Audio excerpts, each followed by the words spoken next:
Hello students, today we are going to continue the chapter Oscillations,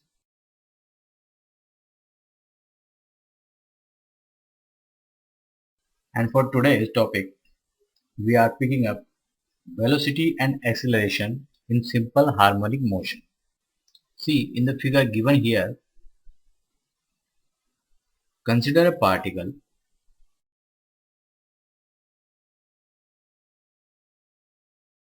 P. The particle P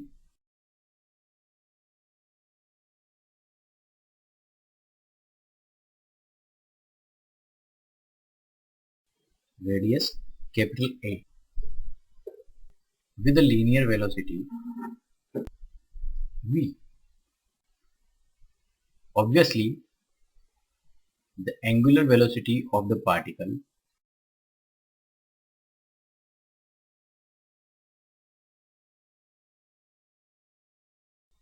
omega will equals to v multiply A. We are taking just here the magnitude. Now if we are assuming that the particle at position P is at the initial time position at t equals to 0 and where it starts to move with a velocity v, then the projection of velocity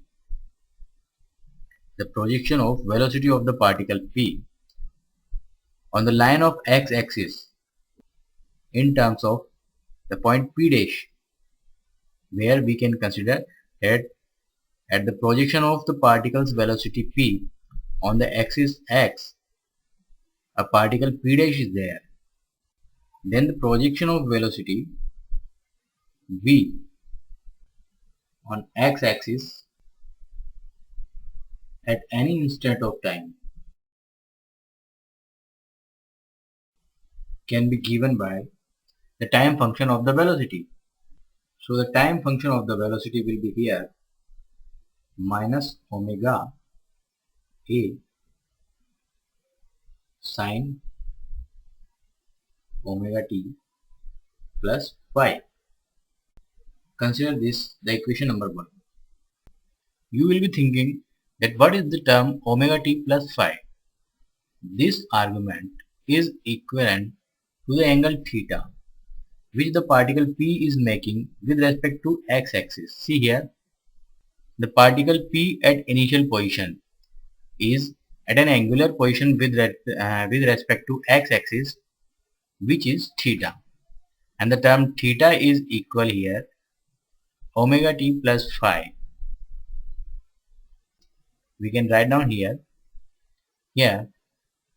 theta is equals to omega t plus phi, and since the projection of the velocity on x-axis will be directed towards the center of the circular path, the negative sign here in this expression shows that the projection of velocity of particle P at the point P dash on the x-axis is in the negative x-axis direction. Thus, the expression 1 depicts that the velocity projection of the particle on the x-axis shows a simple harmonic motion.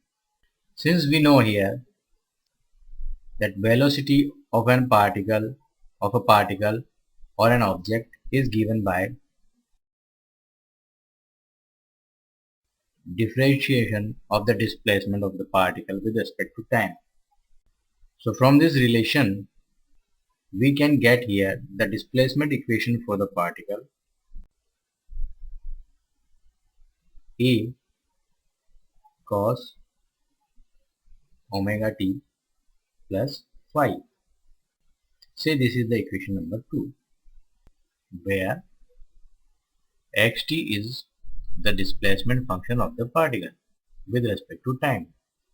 Similarly, we can consider here to determine the expression for the acceleration of the particle in a simple harmonic motion. As we know the velocity equation with respect to time, by the equation 1.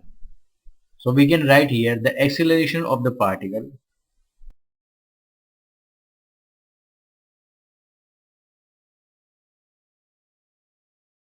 as a function of time. It will be at equals to differentiation of the time function of the velocity with respect to time, or we get an expression for the acceleration here, minus omega square a sine omega t plus phi. Thus we can get here the acceleration equation is minus omega square a cos omega t plus phi. Let us consider the equation number 3 for this. In this way, from the equation 3, we can say that acceleration of a particle is directly proportional to the displacement,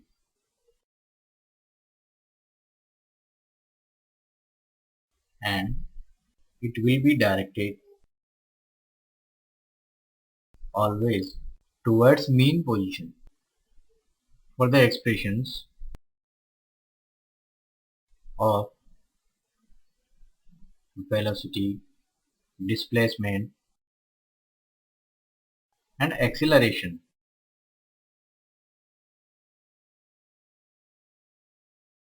if initially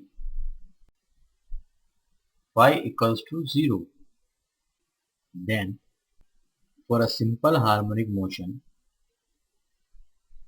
of a particle, xt equals to a cos omega t, vt equals to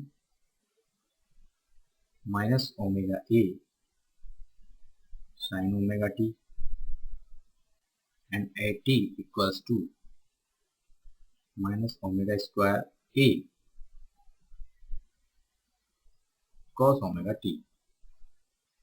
So now it is clear to us that if a particle is moving in a circular path, then the projection of its displacement function, velocity function or the acceleration function with respect to the time on our reference axis, which is the x-axis, can be taken, and those projections of displacement of the particle on x-axis or velocity of the particle on x-axis or the acceleration of the particle on x-axis depicts the simple harmonic motion expressions for the particle P such that